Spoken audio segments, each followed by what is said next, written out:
Why is your voice a little hoarse today? It's a little hoarse because I did yell at him and I did say a few foul names. Billy Adams is a newlywed. The glow of happiness and joy easily seen in her wedding pics from October. And no, her husband is not the guy she was yelling at. This is the guy she was yelling at, a porch pirate she caught in the act at her neighbor's house. I cannot believe I just witnessed that, right in front of my own house. And this is such a nice neighborhood. Billy had just finished writing about 50 Christmas cards in which she put in pics from the wedding and put them in her mailbox. When a little while later, after the Amazon guy came by and made a delivery next door, she saw a truck pull up. Sure enough, he got out of his car, walked right up to her porch, and as soon as he stepped down, he had all her packages in his arms. That's when Billy sprang into action, putting her phone and voice on full blast mode. I said, I know you're not taking that package. And then he took off running, and I said, oh, don't worry, I'll be getting a picture of your license plate. A plate of the Eastern Shawnee tribe, expertly captured in the heat of the moment with a calm and determined focus. Have you considered a career in law enforcement? My mom actually just mentioned that to me. She said, you seem really passionate. Yeah, as you can hear her screaming at the top of her lungs in the Ring video.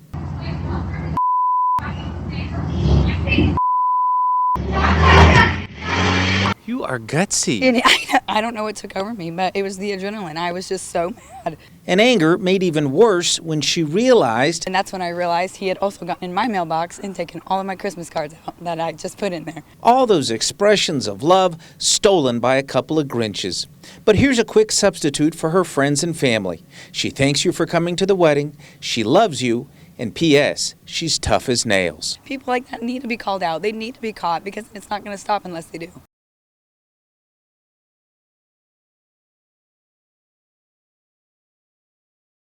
Hello guys, in this video we're going to talk about percentages. You are watching one of many videos by Booker T math teacher Jason Abercrombie, which he used to help his students when TPS was in distance learning only mode. Virtual school is really hard, and I just thought we need some supplemental material up. They were definitely helpful, especially because it was the closest thing to face-to-face. Thomas is one of Mr. Abercrombie's students and was one of his dedicated but few subscribers. I was certainly not getting any sort of wide view counts. And that's putting it mildly. Last week, he had 35 subscribers. So when TPS went back to in-person learning, I actually stopped making videos at that point in time. Much to the distress of Thomas, who made this TikTok video with the basic message, my teacher does all this work and nobody ever watches his videos. Help him out. The next day, I went up to him and I asked him if he had checked his YouTube recently, and he said no. And I was panting. I was like, okay, check it. And then when he did, he was like, wow. Mr. Abercrombie has now gone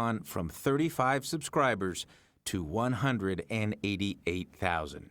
Do the math on that. I'm baffled.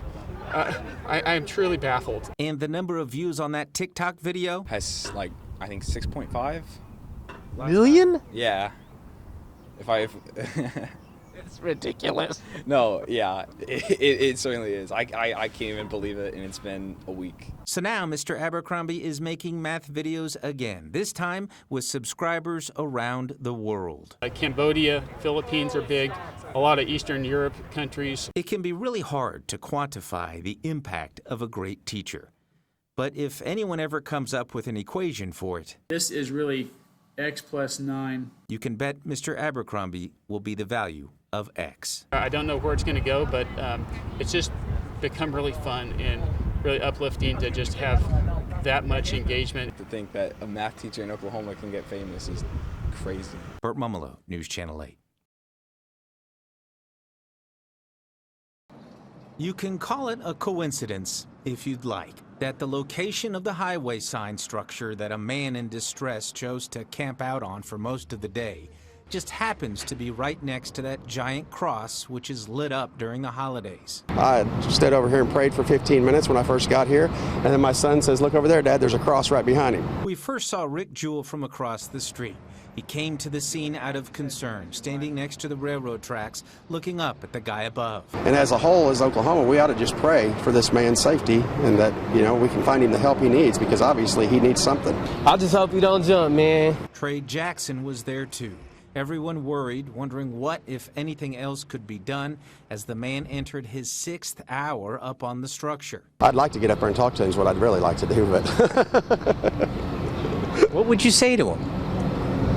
that there's more to life than the end of this, you know, and you have to be a believer. There's something more to life than what's going through his mind. And with that, we went back across the street to get ready for the news when suddenly... Hey Trey, did he come down? And this was maybe 10 minutes after we interviewed Rick and Trey. Oh boy told him that Jesus loves you basically and that you ain't do nothing wrong. Come down, just ask for help, bro. He came down. God loves you, God. That is the core message that Rick ended up hollering to the fella from way down below. I just started out talking to him, and I told him that there was more to life than what he was doing and that God loved him. And he looked at me, and I told him to throw me his cigarettes. He threw me those. I said, throw me that rope.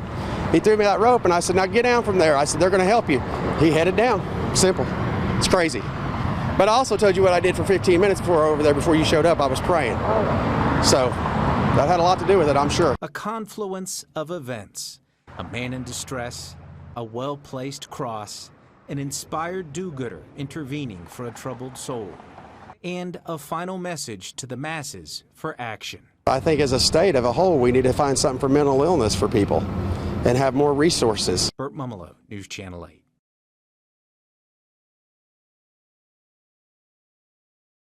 The man behind the camera is Jake Williams, and this is footage he shot of the Volvo he bought online from Carvana. I was excited. It was a car for my wife and my son. Felt good about it. You know, it's Volvo, it's nice, safe, all that kind of stuff. Aside from a funky smell, everything seemed fine. But a few weeks later, the brakes began vibrating, and then the check engine light came on. So he dropped it off to have it looked at. And when the mechanic called... He said, dude, this car's been in the ocean. It's been underwater. The mechanic's assessment? Vehicle came in with tons of codes. Has signs of water intrusion on front of vehicle. Rust on frame and bolts. Needs new rotors all around and rear brake pads. Vehicle looks like it has been flooded previously. It was an absolute nightmare. And things only got worse from there, including a failure of the power steering while he was driving on the highway. Light flashes, power steering failure. Drive carefully. I'm doing 70 on the highway. On their website, Carvana touts a 150-point inspection. And when Jake called customer service and asked about that... I said, does it mention anything about the brakes? Hear him typing, he's reading. He said, yeah, actually, it says right here that the rotors are destroyed and that the car should not be sold. But they green-lit it anyway. Like, he said this. And he was, you know, as he said it, he was questioning. He was like, wait, but they sold it to you anyway? I said, yeah, man, they did. What followed was a 2-month nightmare to try and have the car replaced. I'd spoken to 23 different reps, and 19 of them, I believe, were a part of their, I forgot what they called, they had a term for it, but they were the executive resolution team. But with nothing getting resolved, he thought he might try turning for help to News Channel 8. Please, I hope this Burt guy, I don't know, but I hope he hears this story and he understands how catastrophically dangerous this can be, or is. News Channel 8 contacted Carvana, asking to interview someone from the company to get their side of the story and find out what's taking so long to resolve the situation. They emailed back saying, thank you for reaching out. We are committed to ensuring the customer's needs are met, and we are working with them to resolve the matter. And that was all. Until 1 week later. I got a call from the new rep who was working with me, and she said, well, we got a call. Apparently there's a news story that's going to happen. Your car is going to be delivered on Friday. This is Jake's new Volvo, which Carvana finally swapped out for his old one. Finally, peace of mind after nearly losing his mind simply trying to protect his family. It was hard. The level of stress and frustration was insane, considering the fact that the car was a legitimate death trap.